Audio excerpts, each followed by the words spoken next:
Welcome to SerialTek. My name is Heath Fields, and in this video we'll walk you through the hardware setup and configuration of our Micro PCIe Analyzer. So in our first segment, we want to familiarize you with the functionality that's accessed via the rear panel of the analyzer. I'll be going from left to right and top to bottom. So first off, in the top left corner, we have our power connector. This connects to the external power supply supplied with the analyzer. If you need a replacement power supply, there are of course specific values involved, so do contact SerialTek to get the proper replacement. Next, there are many ventilation holes here on the rear panel. This one, if you notice, is smaller than the rest. It hides a factory reset button. If you find the analyzer in an inconsistent or non-working state, turn off the analyzer, and then while depressing this button, turn the analyzer on and hold for 5 to 10 seconds. The analyzer will then take a pre-installed known good factory image and flash that to the FPGAs in order to restore the analyzer to a good and working state. Next, here center on the bottom of the analyzer, we have a SATA data style connector that's used to connect the analyzer to our logic adapter, and this is used to bring additional signals besides the ones being captured via the PCIe ports on the front of the analyzer and add those to the trace time correlated for capture and analysis. Next here we have cascade in and cascade out ports, and these allow multiple analyzers to be daisy chained or cascaded together. A single Micro PCIe Analyzer can analyze 1, 2, or 4 lanes of PCIe traffic. Cascading additional analyzers allows additional lanes of traffic to be analyzed.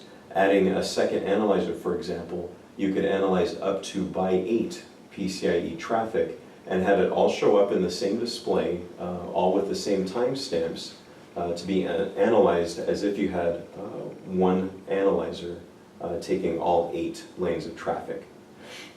Next, we have USB 3.0 and Ethernet ports, and these make the connection between the analyzer and the PC that's being used to drive or control the analyzer.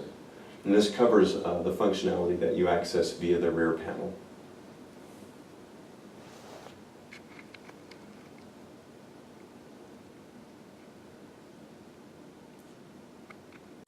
In the previous segment, we covered the analyzer functionality accessed through the rear panel. In this segment, we'll do the same for the front panel, again going from left to right and top to bottom.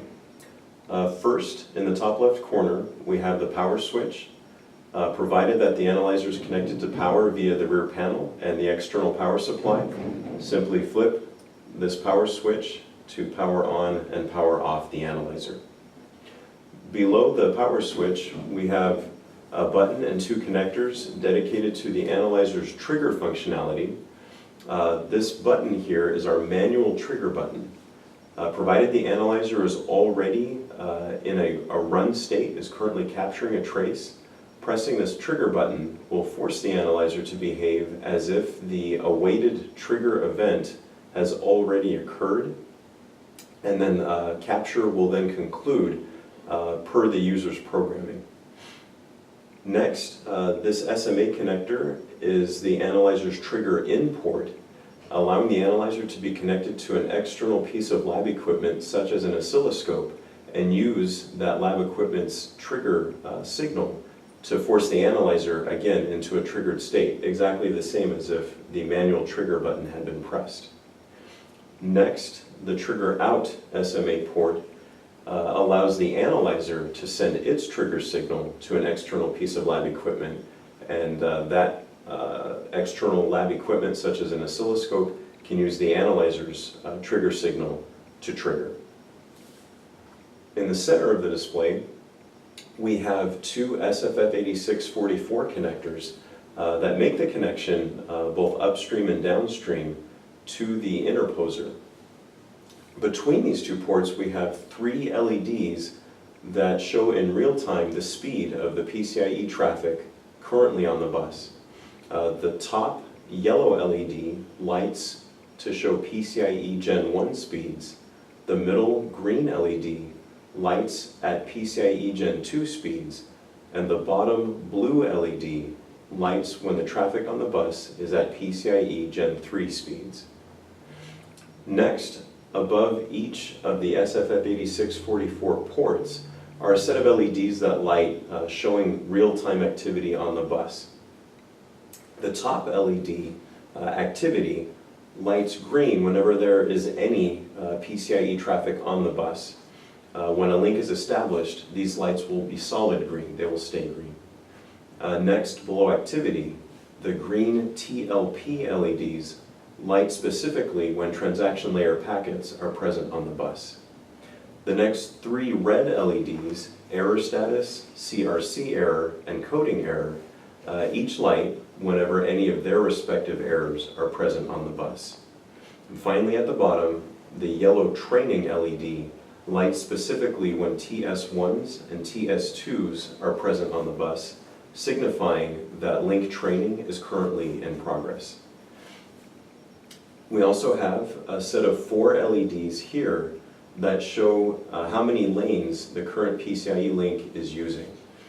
So anywhere from 1 to 4 of these LEDs will be lit, again depending on the width of the PCIe link that's currently being used by the device under test. Here on the right side, the LCD display provides the user with a visual confirmation of the analyzer serial number, the analyzer IP address, and the analyzer unit number. Serial number and IP address are self-explanatory. The unit number is used to differentiate multiple analyzers in a cascade scenario. So as we discussed previously, if multiple analyzers are connected via the cascade ports on the analyzer's rear panel, each analyzer will receive a unique unit ID number that will allow the user to differentiate between each analyzer as the trace is being analyzed. Lastly, we have, directly to the left of the LCD display, we have a set of buttons that allow the user to modify the IP address directly via the front panel. This does not require the analyzer to have a working software connection to the PC that's currently driving the analyzer. So the IP address can be modified directly via the front panel using these buttons here. And now lastly, we have a set of system status LEDs that show the user information about the analyzer in real time. The first config will light green when the analyzer is powered on and the FPGAs have successfully initialized. If the config LED is flashing or is red, the user either needs to wait, perform a firmware update, or consider a factory reset using the rear panel of the analyzer. Next, the gigabit Ethernet and USB LEDs are both related to the communication status between the analyzer and the PC being used to control the analyzer. Gigabit Ethernet, this LED will be unlit if there is no Ethernet connection between the analyzer and the PC being used to control the analyzer. Also, when the gigabit Ethernet light is not lit, the IP address displayed on the LCD display will be 0, 0, 0, 0. Again, signifying that there is no current working Ethernet connection. When we have a working Ethernet connection, the gigabit Ethernet LED will be lit one of 3 colors, each signifying a different connection speed. First, if the LED is lit red, this signifies a 10 megabit per second Ethernet connection. Yellow or orange signifies a 100 megabit per second Ethernet connection. And finally, green signifies a 1000 megabit per second Ethernet connection. Next, the USB LED will light green when the analyzer is currently connected via USB 3.0 to the PC, and that connection is successful and showing that the analyzer is able to be controlled using the USB interface on the PC. Lastly, the run and trigger LEDs both correspond to the analyzer's current state. When green, this shows that the analyzer is currently capturing traffic according to the parameters that the user has input prior to starting capture. And then lastly, the trigger LED will light, signifying that the trigger event has occurred on the bus and the analyzer is now concluding capture, again, based on the parameters that the user has supplied. The trigger LED will also be lit if the manual trigger button has been pressed or the analyzer has received an external trigger signal from a piece of external hardware equipment via the SMA port, the trigger in port. And this covers the functionality of the analyzer that's accessed via the front panel. In our previous segment, we covered the functionality accessed through the analyzer's front panel. Now we'd like to talk about the interposer itself in more detail. The interposer provides the physical, mechanical, electrical interface, the connection between the device under test and the analyzer. As the name suggests, the interposer actually sits between the device under test host, in this case a motherboard, and the device under test device, in this case an HBA. Now this specific interposer is our slot interposer. We also have M.2 and SFF8639 interposers currently available with additional form factors in our product pipeline and coming soon. The slot interposer features two PCIe edge style connectors, one male that allows the interposer to be inserted into the host PCIe slot, and a female PCIe edge connector that allows the PCIe device to be inserted into the interposer itself. The interposer itself also has a number of features to aid in capturing and analyzing PCIe traffic. First off, we have two identical power connectors, each facing a different direction, to allow power to be applied to the interposer itself, either from the side or from the top. And this is to make it easy for the user to connect and power the interposer regardless of the orientation of the board or the confines of whatever chassis or case the user may have to contend with. The power supply itself is specific to the interposer and is supplied by SerialTek. Should you require a replacement power adapter, please contact SerialTek. Next, we have two sets of SMA connectors, and this allows each of the signals being captured by the analyzer to be brought out for analysis by, for example, an oscilloscope or other piece of lab equipment. Next, we have two sets of calibration jumpers, one for the upstream connection, one for the downstream connection, and these allow to adjust the PCIe signals, to adjust for any kind of signal integrity or any kind of changes to the signal due to the presence of the interposer on the bus. The calibration jumpers can be changed in real time, can be changed while a capture is taking place. It's important to note that the jumpers are currently in the default setting with no amplification taking place. As jumpers are moved around, when the analyzer senses a no connect on any set of jumpers, the interposer will default to this default setting until the analyzer is replaced. The jumper is replaced in its new position.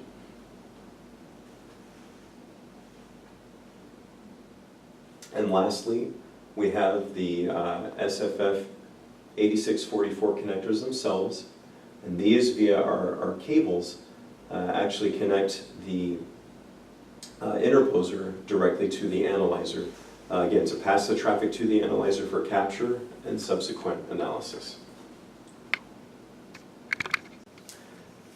In our last segment, we went over the features of our interposer, specifically our slot interposer. Now we'll go through making the physical connections and getting everything ready to then follow a software config. First, we'd like a brief word about the cables themselves. So the cables, of course, use SFF8644 connectors. They have the appearance of many other cables with the same connector, but have a special signal, that additional signal that's brought out between the analyzer and the interposer. And this signal is required for proper operation. And so this part number, SA4444C1MS1, is required for proper analyzer interposer operation. The cables are supplied with each analyzer. Should there be a need to replace the cables or to buy additional cables, please do contact SerialTek.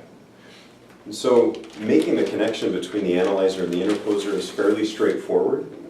There is some nuance to it, and so we'll demonstrate that now. So the interposer and analyzer share a set of SFF8644 connectors. You'll notice that downstream on the analyzer is on the left side, downstream on the interposer is on the right side, and vice versa. Upstream on the analyzer is on the right side, upstream on the interposer is on the left side. Now, this analyzer is capable of analyzing 1, 2, or 4 lanes of traffic.